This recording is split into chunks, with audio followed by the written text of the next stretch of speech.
I grew up having like a hard life, so I didn't grow up knowing right or wrong. You shot 3 individuals that day. You do realize that, correct? And there were people out there that you were randomly shooting at. And then you say a witness of yours backed out. Caleb was willing to testify against you. You do realize that? Yes, sir. So how did he back out? Because he was going to tell the truth?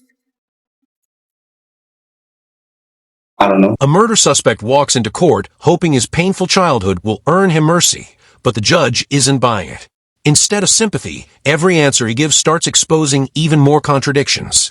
What begins as an emotional plea quickly turns into one of the most intense courtroom interrogations you'll see, and by the end, one decision changes his future forever. To the offense of murder, you entered a plea of true to the enhancement. The court found the enhancement true based upon your plea of true, and the court found there was sufficient evidence to find you guilty, and the court found you guilty. All right. State any witnesses. No, Your Honor. Defense, any witnesses? Yes, one witness, Your Honor. All right. Call your witness. The defense would call Brenda Torres. How old are you now, Ms. Torres? I'm 22. You're 22. Yes, And you have a 6-year-old child. I do. Have you raised that child alone? I have.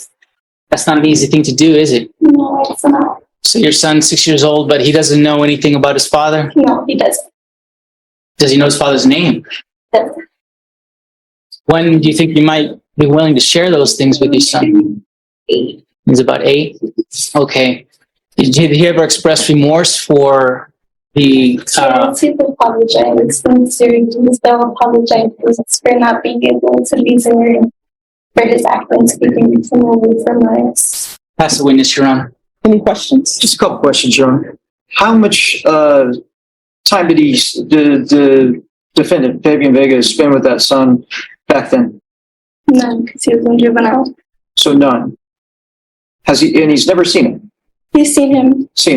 But he's participated in this 6-year-old, your son's life. How much? None, because he's been in juvenile and in jail. He's in juvenile in jail, but he was not in jail when he committed this murder. Yes, I know.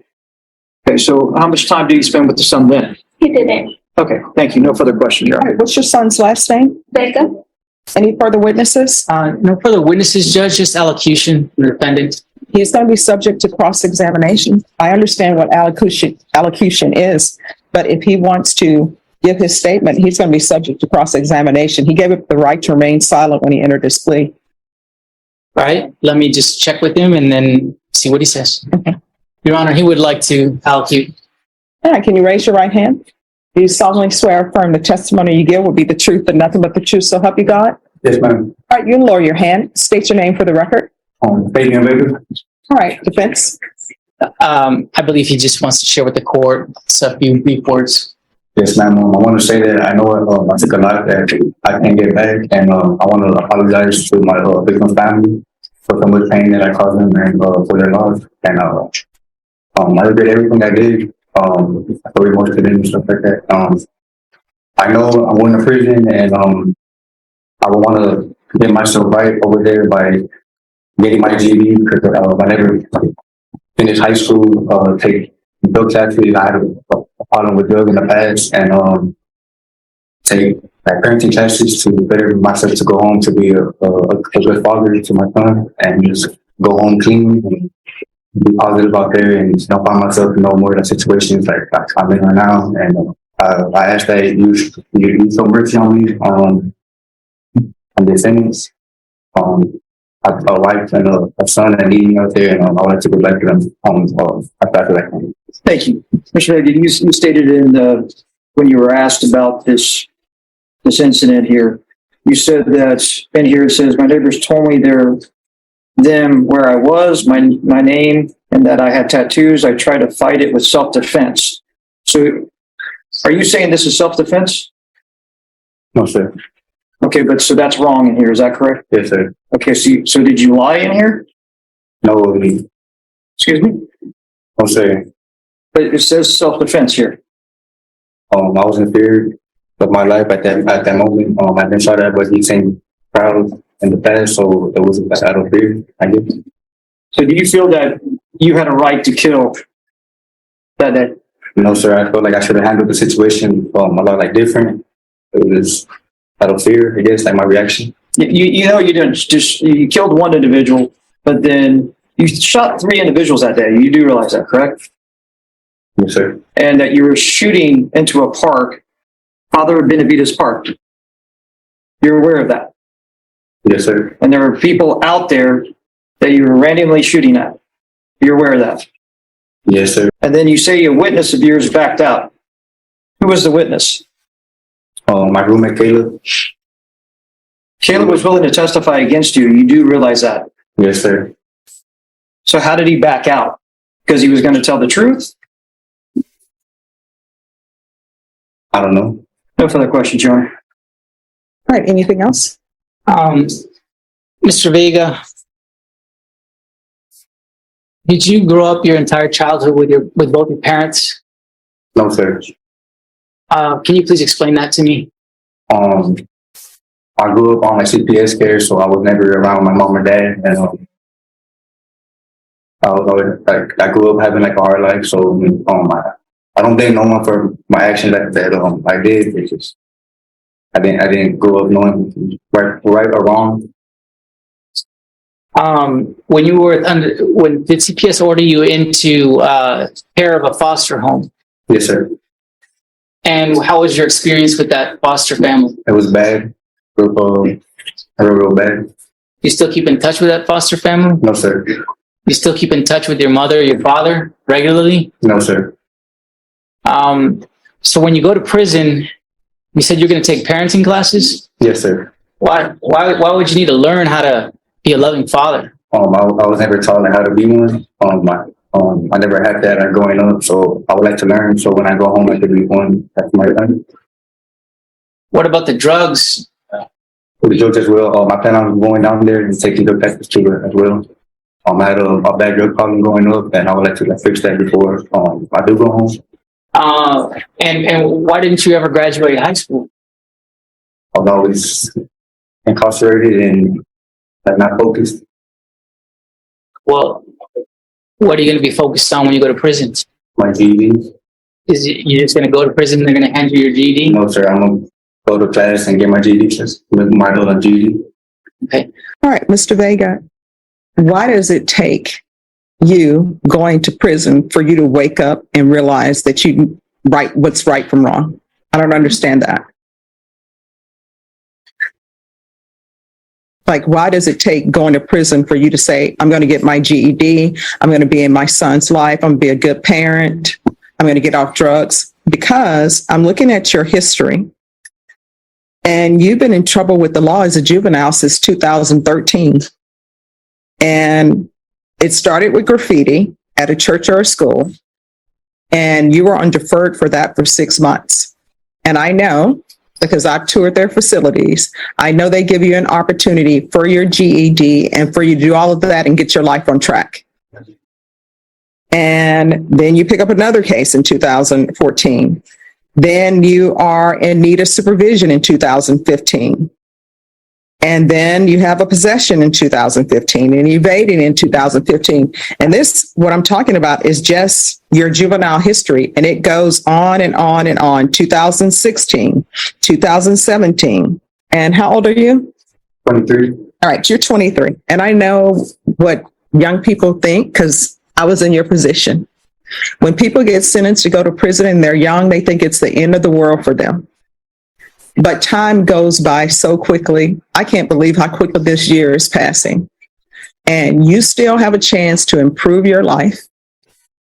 Like, there's someone here who's dead. They're not, and I want you to think about this, they're not having graduations. If they were going to graduate, you can say, hey, that person was a horrible person too, or did horrible things. But guess what? They're not going to graduate. They're not going to see any grandchildren maybe they were going to have. They're not going to get a chance to improve themselves here on the planet because they're no longer with us. So there are many things that they won't be able to do. I don't understand why, if you have a child who's 6 years old, instead of doing this, why were you not spending as much time with them as you could? The witness tells me that you're very, very loving. Then a very loving person would be, I want to spend as much time with my son as I can because I've missed out so much on his life. I went through Child Protective Services, so I want to make sure my son doesn't go through that. I didn't have a good father, so I want to make sure my son has that. That's not so much about you knowing right from wrong. That's just like common. The court will hear argument. His cap is 25 years. State, I'm assuming you're asking for 25? Yes, Your Honor. All right. And defense? Our defense is asking for mercy, and we're asking for that in a situation where there's been a death, a murder, and that life can't be brought back. So there's nothing we can say to change that fact. This young man, having growing up without a father and mother, there's nothing we can do to change that either. This young man making poor choices, not being around his son as his son was growing up, and being rather with people who are involved in drugs and guns. There's nothing we can say to change that either. But we have heard from him. He knows that this is pretty much his last chance to turn his life around. He doesn't want to spend the rest of his life in prison. So we are asking for mercy, Your Honor. He has explained what his plans and goals are to the court, being get his high school diploma so he can get a decent job out there, and take enough education and courses and therapy so that he's able to break his chains of addiction, Your Honor, and also learn to be a good parent to his son who's out there waiting for him, and his wife, Miss Brenda Torres, to be a good husband to his wife. We're asking for leniency from the court, full knowledge that we can't change the fact that we're dealing with a murder here, Your Honor. All right. And Mr. Vega, I want you to know at some point in time, our actions are our own. We can no longer blame it on the rough childhood we had, because a lot of people had a rough childhood. A lot of people had parents that were not in their lives. Some people had parents who were in their lives and shouldn't have been in their lives. But I do take in consideration when I hear that, because as a defense attorney, I used to always get upset when the state would say, well, this person didn't commit a murder and they had a rough life. I want you to know I look at people as individuals. You understand? All right. So I'm going to sentence you to 25 years in the prison. There's an affirmative finding of deadly weapon. Take in consideration 2020 CR 6409, night mag number 68664 and 674688. That's the county court cause number 674688. I'll ask for you to have the therapeutic community. You'll have to request that. That's to help you with any drug addictions that you may have. But if you don't request it, they're definitely not going to give it to you, and I can't make them give it to you. I'm going to do a no contact order with Xavier Vega until 15 years. At that time, he'll be 21. He'll be able to hopefully make a decision on whether or not he wants to see you. So there'll be no contact with Xavier Vega. Showing you what's entitled Trial Court Certification of Defendant's Rights to Appeal. Did you review that with your attorney? Did you understand it? And did you sign it? Yes, ma'am. Because this is a plea bargain agreement, because I followed your plea bargain agreement, and because you waived your right to appeal, you do not have the court's permission to appeal.